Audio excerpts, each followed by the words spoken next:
오늘부터 마가복음을 강해하고자 합니다. 우리 교회의 비전이 하나님을 영화롭게 하고 성도들은 행복하는 교회, 그 교회를 이루기 위한 핵심이 복음의 말씀 중심입니다. 복음의 말씀 중심으로 사람을 살리고 세우고 지역과 작은 교회를 섬기는 교회가 되었으면 하는 것이 우리 교회의 기도 제목이요 비전입니다. 그런데 마가복음 시작을 보면은 마태복음, 누가복음에 나와 있는 예수님의 탄생 이야기, 예수님의 족보 이야기가 없습니다. 왜 그렇겠습니까?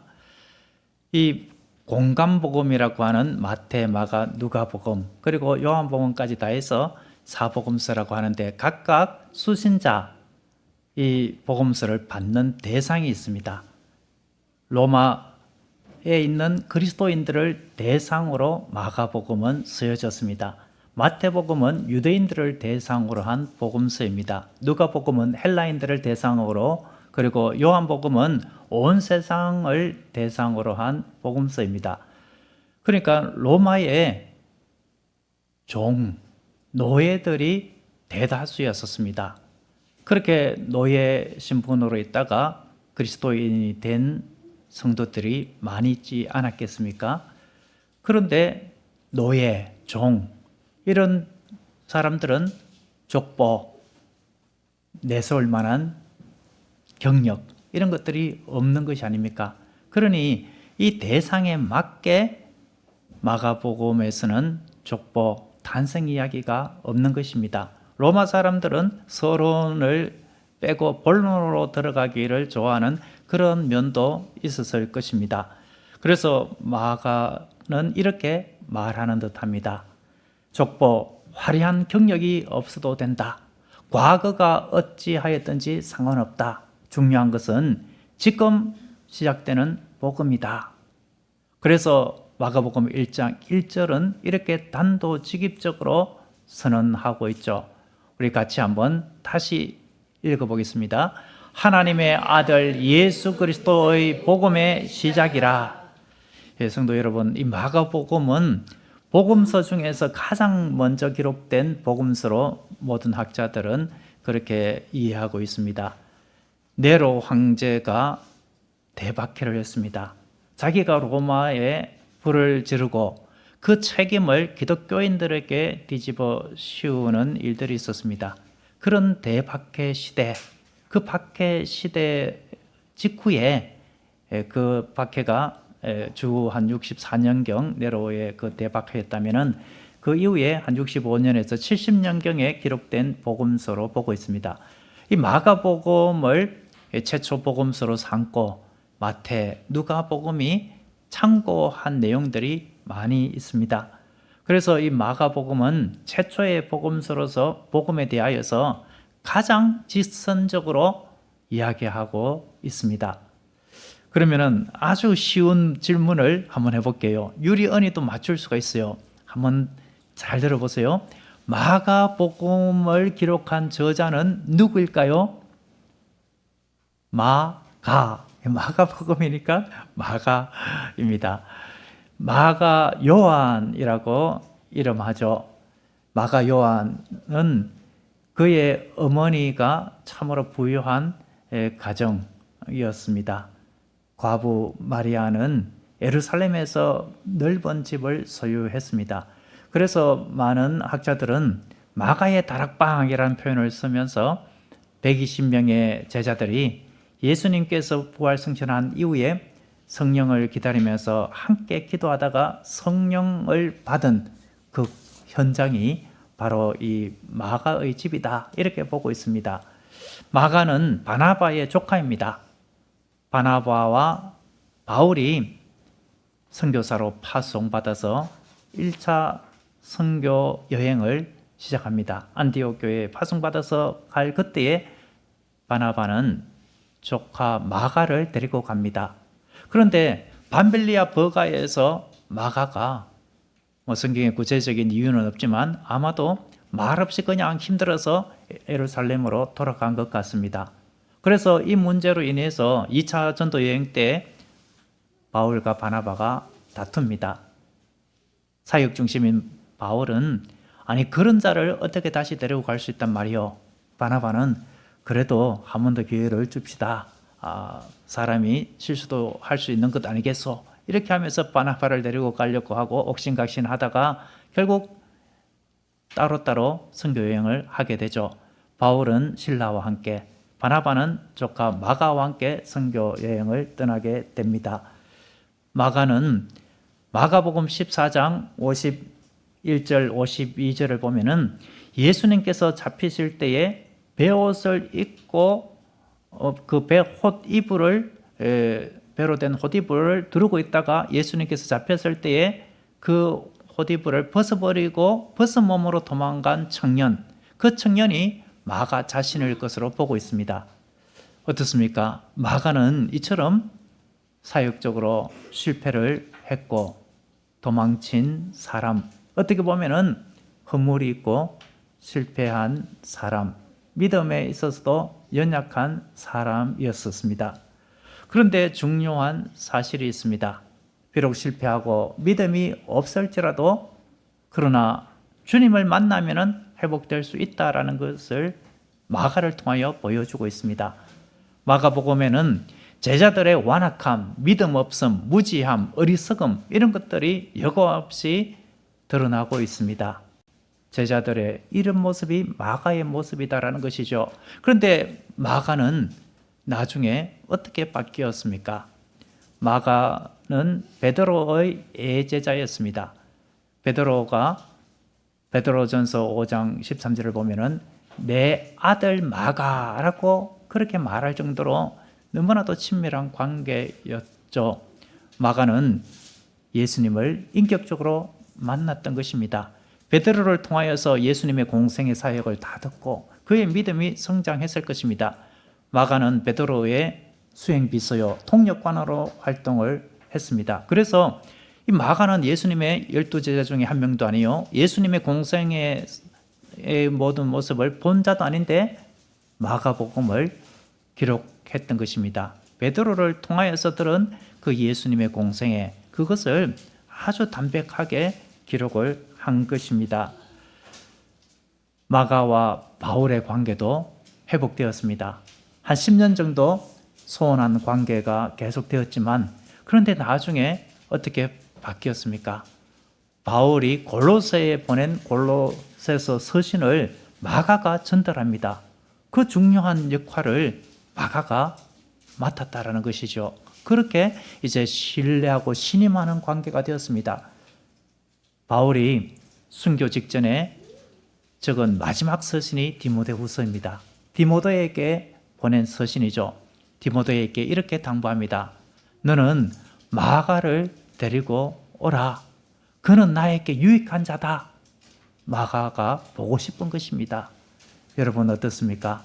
비록 실패했고 비록 믿음 없고 연약한 자였지만 예수님을 만날 때에 그의 믿음이 성숙하게 되었고 베드로, 바울의 귀한 동역자가 될 수 있었습니다. 오늘날 우리에게 전해지는 이 마가복음, 최초의 복음서를 기록하는 하나님의 귀한 도구, 그릇으로 쓰임받은 것입니다. 여러분, 우리도 어떻게 보면은 마가와 비슷한 면들이 있죠. 우리도 과거를 돌아보면은 실패의 경험이 있습니다. 믿음이 연약하고 하나님 앞에 부끄러운 모습들도 많이 있습니다. 어떻게 보면은 앞으로도 실패하고 넘어질 가능성도 많이 있습니다. 우리 교회도 작고 연약한 교회이죠. 사역하면서 홍 목사, 저 개인적으로 뿐만 아니라 우리 교회적으로도 연약하고 부족한 면들이 많이 있을 것입니다. 그런데 분명한 사실이 있습니다. 실패는 과정일 뿐이다라는 것이죠. 예수님을 바로 알고 바로 믿고 인격적으로 만나면은 우리의 삶과 교회는 주님께서 주시는 복된 은혜가 열려지게 되는 줄로 믿습니다. 그렇다면 이제 가장 중요한 질문 앞에 서게 됩니다. 한번 따라서 해보겠습니다. 예수님은 누구십니까? 예수님은 누구십니까? 이 질문 앞에 마가복음 1장 1절은 세 가지로 답합니다. 한 가지로 답한다라고 해도 되고, 두 가지로 답한다라고 해도 되고, 세 가지로 답한다라고 해도 되는데요. 먼저 첫 번째, 예수님은 누구라고 답하고 있습니까? 하나님의 아들이라고 소개하고 있습니다. 하나님의 아들, 예수님이 하나님의 아들이다. 이것이 마가복음을 관통하는 핵심입니다. 이것은 하나님께서 직접 정언하셨습니다. 예수님께서 세례자 요한에게 세례, 엄격히 말하면 정결례죠. 그 세례를 받을 때에 하늘에서 음성이 들립니다. 하나님께서 직접 말씀하신 것입니다. 마가복음 1장 11절에 너는 내 사랑하는 아들이라 내가 너를 기뻐하노라 라고 했습니다. 귀신도 예수님께서 하나님의 아들이심을 고백합니다. 마가복음 3장 11절에 당신은 하나님의 아들이니다 라고 했습니다. 여러분, 변화산에서 하나님의 음성이 다시금 들리죠. 마가복음 9장 7절에 이는 내 사랑하는 아들이니 너희는 그의 말을 들으라. 하나님도 증언하고 귀신도 증언합니다. 그리고 마가복음 16장까지 있는데 15장 그 말미에 예수님께서 십자가에 돌아가실 때에 그 처형의 총책임을 맡던 로마의 관리 백부장이 예수님께서 십자가를 지시고 십자가상에서 그렇게 보인 모습, 그 모습을 보고, 그리고 돌아가실 때에 이루어진 모습, 온 하늘이 캄캄하고 그렇게 예수님께서 돌아가실 때에 나타난 여러 가지 일들, 이런 것들을 보면서 이렇게 말을 합니다. 이 사람은 진실로 하나님의 아들이었도다. 마가복음 15장 39절입니다. 여러분, 하나님의 아들, 이 말은 단순한 존칭이 아닙니다. 하나님의 아들, 이것은 예수님의 신성을 가리킵니다. 그리고 성자 하나님이시다라는 것을 가리킵니다. 하나님의 아들도 하나님이죠. 어떤 분은 이 말을 이해하기 쉽게 사람의 아들은 사람이 아닙니까? 그것처럼 하나님의 아들, 하나님이다. 이 하나님의 아들은 성자 하나님이신 것을 말하고 있습니다. 그리고 창조주 하나님, 참된 왕이시다라는 것을 말하고 있습니다. 바울은 예수님에 대해서 주님이라는 표현, 주라는 표현을 자주 사용을 했습니다만, 이 마가복음에서 마가는 그 당시 로마 사람들이 로마 황제를 신의 아들로 여기고 주, 주인, 주님 이렇게 여기던 그것을 반영하여서 이렇게 하나님의 아들이라는 표현을 쓴 것이기도 합니다. 로마 황제가 하나님의 아들이 아니다. 예수님이 하나님의 아들이다. 이것을 가장 먼저 밝히고 있습니다. 로마 황제를 향하여서 사람들이 주, 주님, 퀴리오스 이렇게 이야기했었습니다. 주, 퀴리오스, 이 단어의 뜻이 무엇이라고 했습니까? 왕, 하나님, 주인이라는 뜻이다라고 했죠. 그런데 마가는 어떻게 선포합니까? 로마 황제가 주가 아니다. 로마 황제는 하나님이 아니다. 진정한 왕이 아니다. 그가 제국의 주인 노릇 행사하지만 참된 주인은 그가 아니다.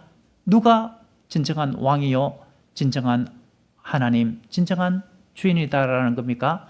예수님이 참된 왕이요, 진정한 하나님, 주인이다. 이것을 선포하고 있는 것입니다. 하나님의 아들이라고 한 이 표현 속에는 이외에도 예수님의 겸손과 순종의 모습이 담겨 있습니다. 빌립보서 2장 6에서 8절 말씀처럼 예수님은 그 근본이 하나님과 동일하신 분입니다. 근본 하나님의 본체이십니다. 그런데 하나님과 동등됨을 취할 것으로 여기지 아니하고 오히려 자기를 비워서 종의 형체를 가져서 사람들과 같이 되셨습니다. 사람의 몸으로 이 땅에 오셨습니다. 그리고 자기를 낮추시고 십자가에 복종하는데 어디에까지 복종하셨습니까? 죽기까지 복종하셨습니다. 예수님은 겸손한 모습으로 끝까지 순종한 아들이셨습니다. 그렇다면 마가복음 1장 1절에서 또 예수님을 누구로 소개하고 있습니까? 예수 그리스도로 이야기하고 있습니다. 예수는 예수님의 개인적인 이름입니다. 그 당시 이 유대에 예수라는 이름을 가진 사람들이 많았습니다. 그래서 제자들은 구별하기 위하여서 나사렛 예수, 다윗의 자손 예수 이런 표현으로 예수님을 구별했습니다. 예수라는 이 단어는 여호수아, 예수아 이러한 헬라어의 형태입니다. 히브리어 여호수아, 예수아, 요수아라고도 읽을 수 있는데 이것의 헬라어 형태가 바로 예수입니다. 예수 이 이름의 뜻은 무엇입니까? 여호와는 나의 도움이시다. 여호와는 나의 구원이시다 라는 뜻입니다. 여러분, 따라서 예수님은 구원자이시다. 이것을 정언하고 있습니다.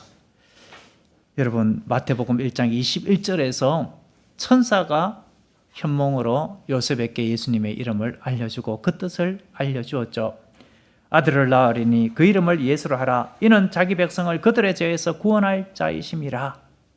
그래서 예수님은 하나님의 아들이시다. 예수님은 구원자이시다. 이것을 예수라는 이름을 통해서 알려주고 있습니다. 하나님의 아들이 신성을 강조했다면 이 예수님의 개인적 이름을 통해서 예수님의 인성을 강조하고 있습니다. 예수님은 사람의 아들로도 불려지고 있는 모습, 이것이 인자라는 표현입니다. 마가복음 10장 45절에서 하나님의 아들이 사람의 아들로 이 땅에 오셨는데 왜 오셨는가를 분명히 밝힙니다. 마가복음 10장 45절은 너무나도 중요한 구절입니다. 인자가 온 것은 승김을 받으려 함이 아니라 도리어 승기려 하고 자기의 목숨을 많은 사람의 대속물로 주려 함이니라 라고 했습니다. 하나님의 아들이 이 땅에 사람의 몸으로 오셨는데 왜 오셨다라는 것입니까? 섬김을 받으려고 온 것이 아니다라는 것이죠. 섬기려 왔는데 어디까지 섬기려고 왔다고요? 십자가에서 죽는 그 섬김을 이루기까지 오셨다라고 말하고 있습니다. 여러분, 마가가 이러한 섬김의 도를 계속 이야기하고 있는 의도가 있습니다. 로마의 대다수의 사람들이 누구였다고요? 노예였다고 했습니다. 그들 중에서 그리스도인이 된 자들이 많다고 했죠. 종은 섬김을 받는 위치가 아니죠. 섬기는 자리, 일평생 섬겨야 할 사람들이 종입니다. 그들을 대상으로 예수님은 하나님의 아들이신데 사람의 몸으로 오셨다. 그런데 굴림받고 섬김받기 위해서 온 것이 아니라 섬기기 위하여서 오셨다. 고난받는 종으로 오셨다. 이것을 이야기하고 있는 것입니다. 이것이 하나님의 아들 예수라는 표현 속에 녹아 있는 깊은 메시지입니다. 그리스도, 이 그리스도는 예수님의 그 직임의 의미를 부각하는 표현입니다. 그리스도, 이 말은 히브리어로는 메시아, 구원자라는 뜻입니다. 예수라는 개인의 이름 속에도 구원자의 의미가 있고 그리스도라는 이 호칭 속에서도 구원자의 의미가 있습니다. 그리스도는 예수님의 개인적인 이름이 아닙니다. 홍재우 목사라고 할 때 목사가 제 이름이 아니죠. 직책, 직무가 아닙니까? 누구누구 대통령 이렇게 할 때 대통령은 그 직임, 임무를 이야기하는 것이 아닙니까? 그러니까 예수님은 구원자로 이 세상에 오셨다. 이것을 그리스도라는 단어를 통하여서 말씀하고 있습니다. 그리고 이 그리스도라는 이 표현은 예수님께서 이 세상에 오셔서 어떤 직무, 사역을 했는가를 분명히 드러내고 있는데 구약에서 기름 부음 받은 자, 그 기름 부음 받은 자라는 의미가 그리스도라는 단어의 뜻입니다. 구약에서 기름 부음을 받은 자는 누구입니까? 왕, 제사장, 선지자입니다. 그러니까 예수님께서 이 세상에 오셔서 하신 사역이 바로 이렇다라는 것이죠. 참된 왕으로 오셔서 다스리신 분이셨습니다. 예수님은 참된 제사장으로 오셔서 자기 자신을 희생제물로 삼으셔서 하나님과 원수된 사람들의 중재자, 중보자가, 매개체가 되어주셨습니다. 다리가 되어주셔서 원수된 관계를 회복하게 하는 참된 제사장의 사역을 감당하셨습니다. 그리고 하나님의 참뜻, 하나님 나라를 온전히 계시해 주신 참된 선지자의 사역을 감당하신 것입니다. 여러분, 이제 마지막으로 예수님에 대하여서 핵심적으로 마가는 무엇이라고 표현하고 있습니까? 복음이라고 말하고 있습니다. 예수님은 하나님의 아들이시오, 그리고 구원자이시오, 그리고 복음 그 자체이다, 이것을 말하고 있습니다.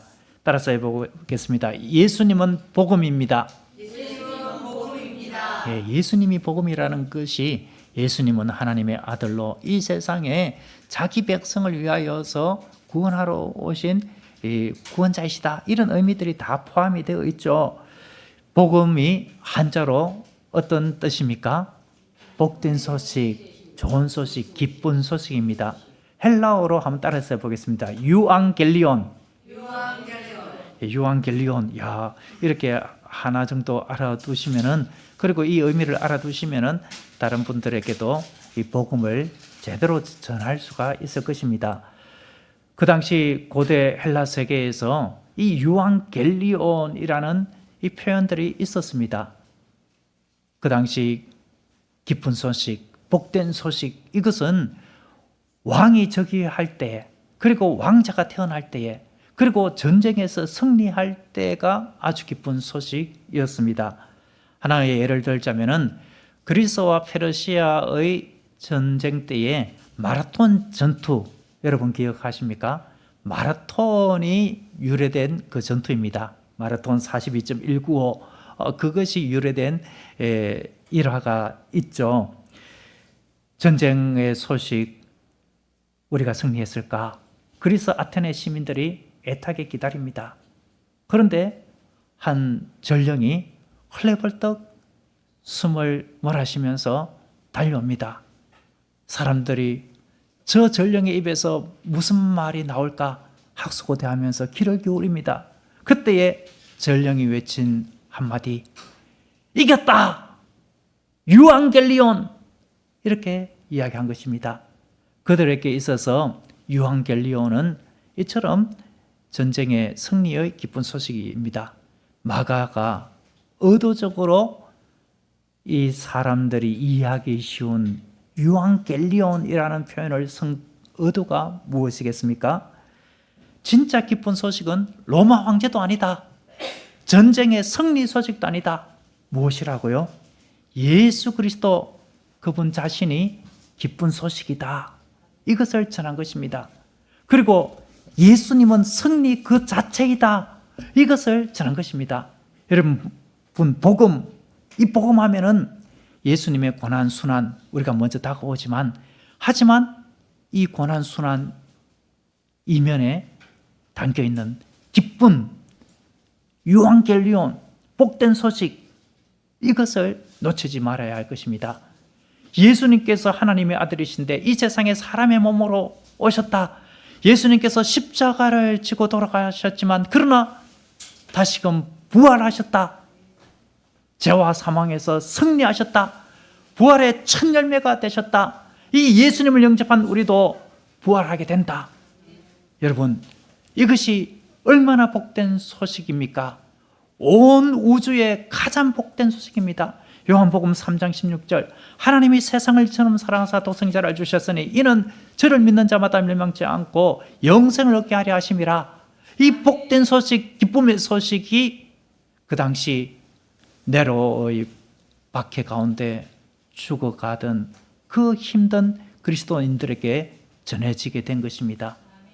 이 소식을 들은 그리스도인들 얼마나 큰 위로가 되었겠습니까? 얼마나 용기를 얻었겠습니까? 이것을 확신할 때에 이제 순교의 자리는 두려움의 자리가 아니라 큰 기쁨의 자리, 찬송의 자리로 바뀌게 된 것입니다. 사자의 밥이 되고 화형당하고 뜨거운 기름에 던져지고 목 베어서 죽고, 어떤 이는 산채로 그 몸의 피부를 다 벗겨진 채로 그렇게 죽임을 당하면서도 그들은 나도 예수님처럼 부활하게 된다. 이 육신의 죽음은 잠시 잠깐이다. 나에게는 영원한 생명이 있다. 이 사실로 인하여서 그들은 죽음을 이기는 담대함을 보인 것입니다. 이것이 복음의 능력입니다. 절망을 뚫고 솟아나는 소망, 이것이 바로 복음입니다. 예수님께서 죄와 사망에서 승리하셨다. 이 복음의 승리의 기쁜 소식은 저와 여러분들 안에도 이미 시작되었습니다. 마가는 복음의 시작이라고 말하고 있습니다. 여기서 시작이라고 번역되어 있는 이 헬라어 아르케라는 단어는 창세기 1장 1절에 태초에 하나님이 천지를 창조하시니라라고 할 때 태초에라고 번역된 브레시트의 헬라어 음력입니다. 그런데 창세기 1장 1절의 태초에, 그 태초는 시간의 개념이 생기기 시작한 그때의 시작을 의미한다면은 마가복음 1장 1절에 쓰여 있는 이 시작 아르케라는 단어, 그리고 요한복음 1장 1절에 태초에 말씀이 계시니라라고 할 때 태초라고 그렇게 되어 있는 그 아르케라는 헬라어 단어는 영원 전에 어느 한 시점에 그 태초, 기원, 이 원리, 이런 의미가 있습니다. 그러니까 창세기 1장 1절에 천지 만물이 창조될 그 시점보다 더 영원 전에 그 시작을 의미하는 것입니다. 마가가 지금 말하고자 하는 복음의 시작이라, 이 말 속에 그렇다면 어떤 의미가 담겨 있다는 것입니까? 하나님께서 이미 영원 전에 예수님을 통한 복음의 계획을 품고 계셨다라는 것입니다. 그 복음의 계획이 예수 그리스도를 통하여서 시작되었고, 예수님을 영접한 자들에게서 복음의 역사가 시작되었다. 이것이 복음의 시작이라는 말씀의 깊은 뜻입니다. 여러분, 우리 안에 예수님의 이 복음의 역사가 이미 시작된 것을 아멘으로 화답할 수 있기를 바랍니다. 예수님께서 말씀하셨죠. 요한계시록 3장 20절, 볼지어다 내가 문 밖에 서서 두드리노니 누구든지 내 음성을 듣고 문을 열면 내가 그에게로 들어가 그로 더불어 먹고 그는 나와 더불어 먹으리라. 예수님께서 우리의 마음 문 밖에서 문을 두드리시고 들어오셔서 우리와 함께 하십니다. 하나님의 아들 구원자이신 예수님을 영접함으로 우리는 하나님의 자녀가 되었습니다. 요한복음 1장 11절에 영접하는 자고 그 이름을 믿는 자들에게는 하나님의 자녀가 되는 권세를 주셨으니라고 했습니다. 이제 하나님의 자녀로 우리는 새롭게 되었습니다. 이것을 바울은 고린도후서 5장 17절에서 이렇게 선언하죠. 그런즉 누구든지 그리스도 안에 있으면 새로운 피조물이라. 이전 것은 지나갔으니 보라 새 것이 되었도다. 새로운 피조물로 다시금 새롭게 거듭나게 되었다. 새로운 창조가 시작되었다. 이 말을 하고 있습니다.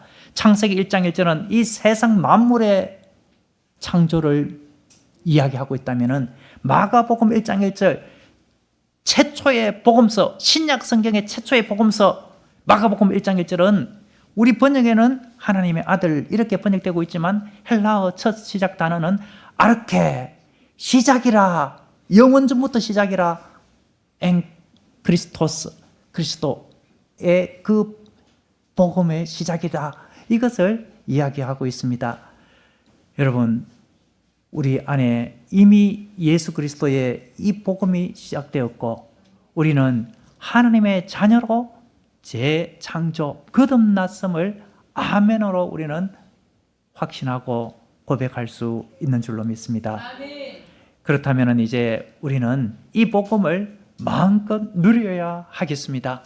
이 복음의 기쁨, 감격, 승리, 죄와 사망에서 승리, 이 세상 살아갈 때에도 주님께서 승리를 주신다. 이것을 우리의 삶 가운데 적용하고 누릴 수 있어야 할 줄로 믿습니다.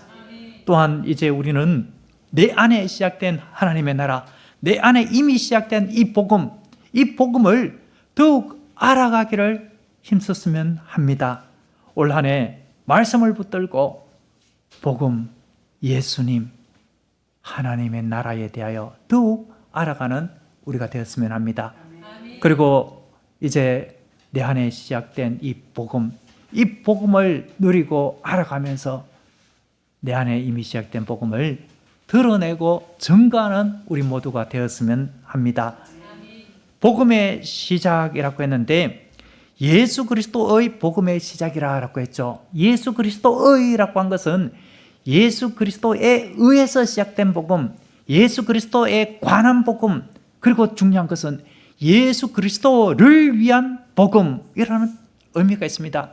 그러니까 복음이 이미 우리 안에 시작되어 있다면 우리는 이제 예수 그리스도를 위하여서 살아가는 존재가 되었다라는 말입니다.